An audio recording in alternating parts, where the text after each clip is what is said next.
Desjarlais. My name is Chad Carpenter, and I am an Indigenous education worker for the Vancouver School Board. Tansi, good afternoon. My name is Chad Desjarlais, and I'm the District Principal of Indigenous Education with the Vancouver School Board. I am member to the Cold Lake First Nations, and I'm a Treaty 6 ISKU. I'm the daughter of Robert Edmund Desjarlais, a Nihio Métis, and the daughter of Diane Lorraine Johnson, whose lineage is French, English, and Spanish. On my mother's side, I am Tletli Tene from the Kech peoples of Prince George. And on my adopted mom's side, I am from the Numgis community of the Kwakiwak people in Alert Bay. So I learned not very long ago that my grandfather was in residential school for some years. And it was only on my healing journey and through my education and teachings that I've been able to pinpoint the dysfunction that the last 2 generations of my family felt. I could pinpoint to my grandfather being in residential school. And the loss, I guess, that has come from that is my children, they don't know their language. I don't know my language. We don't have a very strong connection to our place of origin in Prince George because of the devastation of the residential school experience up in that region.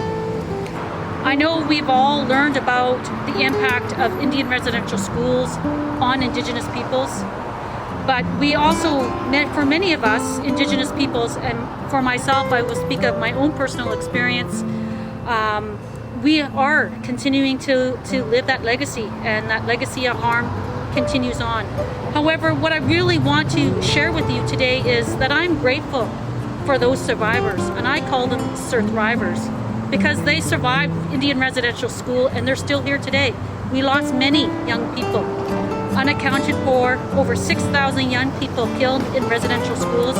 I don't need to go into the history to tell you about that, but it is it's a legacy and it's a devastating loss to all our communities. Although this Orange Shirt Day is a somber day for many, I would like to extend this as an opportunity to many of you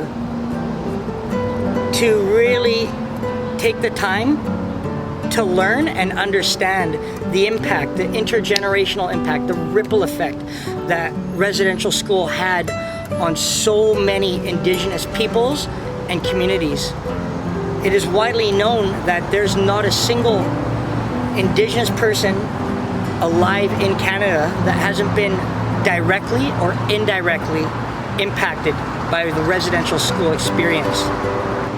And I would just like to share a quick story about my own personal connection to the Indian residential school history. My Nokam, Marie Melody Desjarlais, who was my grandmother, did attend residential school in the 1940s as a young person.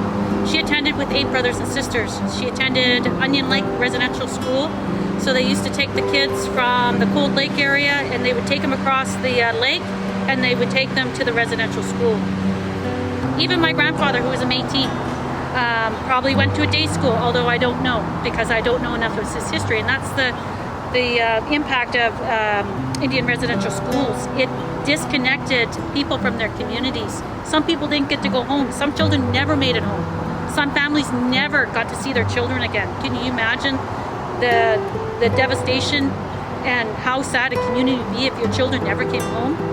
What we would like to do today is to acknowledge a very challenging and horrific history that Canada and the Church had with Indigenous peoples. And we'd also like to honor the survivors of residential school. On this day, it's just not one day, it's just not an event. We need to recognize and remember every day. It's because that whole history is tied to all these other things that people need to understand. Colonialism, the Indian Act, all. So there's a lot of history that people need to learn.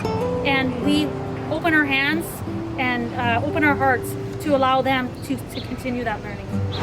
I am very hopeful that we will continue to learn, recognize, and educate future generations of students and people so that this horrible era of history never repeats itself. Thank you.